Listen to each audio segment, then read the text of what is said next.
What's up, guys? Creighton here from CameraGazer.com with a special video for you guys all about how to photograph fireworks.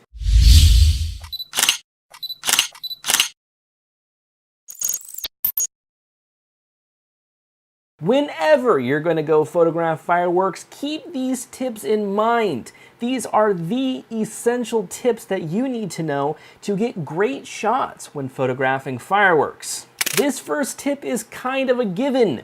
Use a tripod.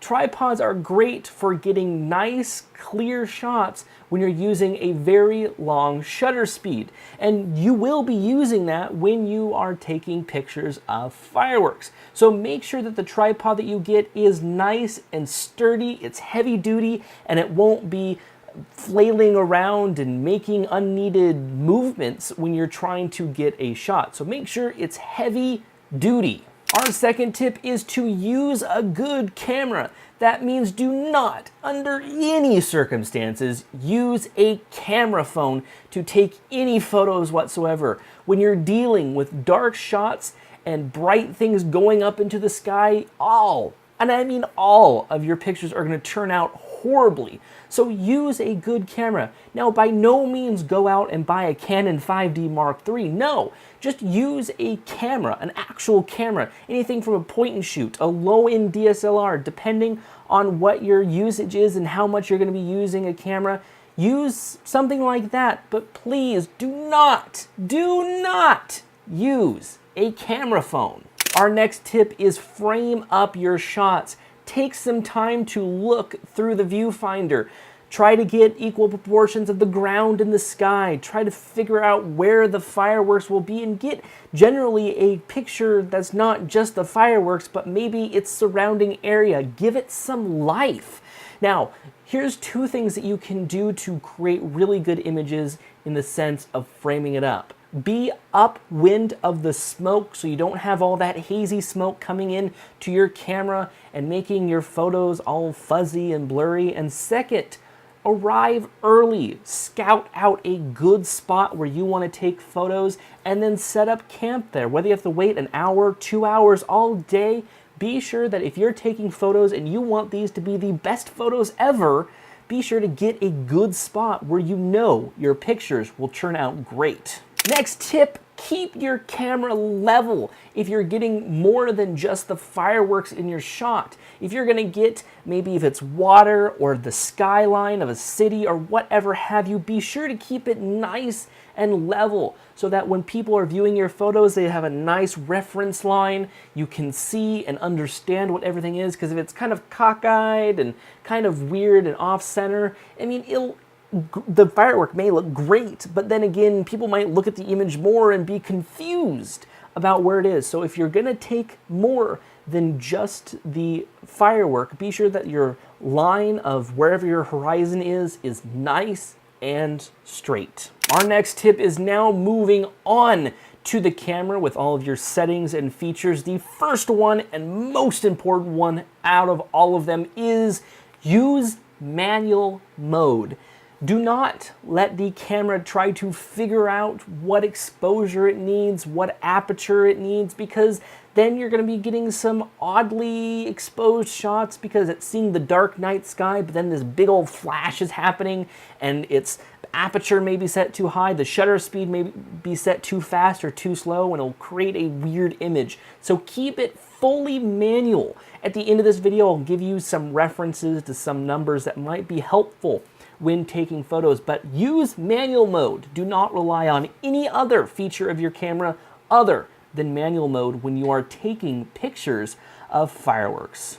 Our next tip is a two-parter. The first part is to get something called a remote shutter release. This thing from Velo does more than just remotely releases my shutter. I have an intervalometer on here, more features that I care to go over in this video, but the main feature that you need to have is a shutter release on this device so that you're not using it on your camera to keep vibrations at a minimum when you're taking long exposures. The second part has to do with using a remote shutter release, and that is use bulb mode. So usually if you go through all of these settings on your shutter speed, you should come to a mode called bulb mode. That allows you to open and shut the shutter when you want to. So this is great for fireworks because you can press and release the shutter when the firework just starts to go off, and then keep holding until it explodes, and then you can stop it when you want to get the desired effect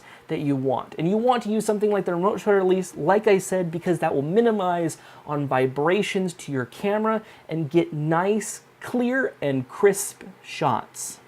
Our next tip is another crucial setting that you need to pay attention to, and that is ISO.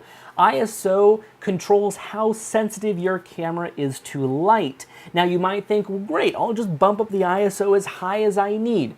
No, keep it nice and low. I recommend keeping it about ISO 100. That will allow you to get nice, crisp shots without any grains or any other really artifacts on the image, rather than just having a nice, crisp shot. So keep a low ISO.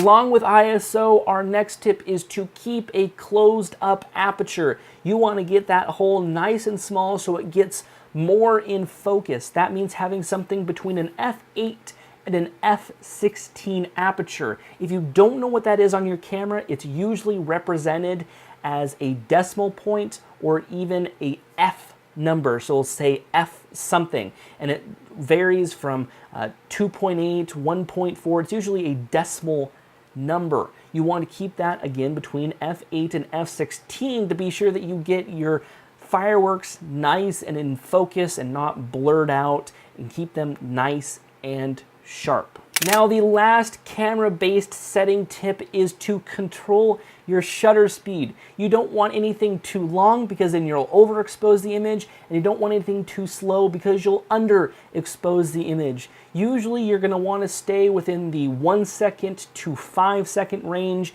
It really takes some experimenting on how much you want your photo to be exposed, but anything again from half a second, maybe a second, somewhere in between there to up to 5 seconds can really help get the nice effect of the trails of the fireworks out. Now let's talk about focal length. You have a variety of options here because it's up to your creativity. Do you want to zoom in really far on the fireworks, or do you want to pull back and see a huge scene unfold with your fireworks? Well, that's up to you. So be conscious and wary of how zoomed into a photo you want. Be conscious and wary about what your surrounding is going to look like with longer shutter speeds. So the option is up to you. Just remember that you'll have to refocus when you zoom in and zoom out. So keep that in mind and play around and experiment. Now, towards the beginning of this video, I told you that I would give you a good starting point at what you should use when you want to take photos of fireworks. So here you go. You want to use an ISO of 100, an f-stop of f11, and about a half a second to 1 second of exposure. That is a good starting and reference point for you.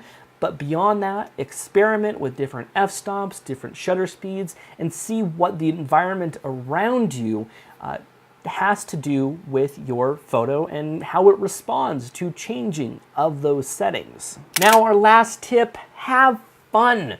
Don't stress about it. Don't keep your eye glued to that viewfinder. View it in its raw, natural beauty while keeping your camera off to the side and taking photos as well.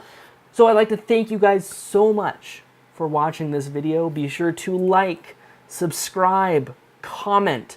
All you guys do to help us out, we really appreciate it.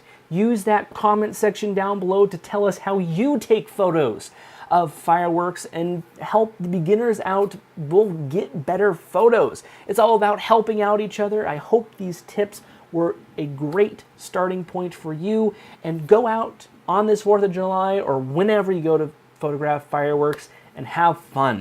So thank you guys so much for watching. My name is Creighton Meller. Once again, subscribe, like, comment. We'll see you guys next time.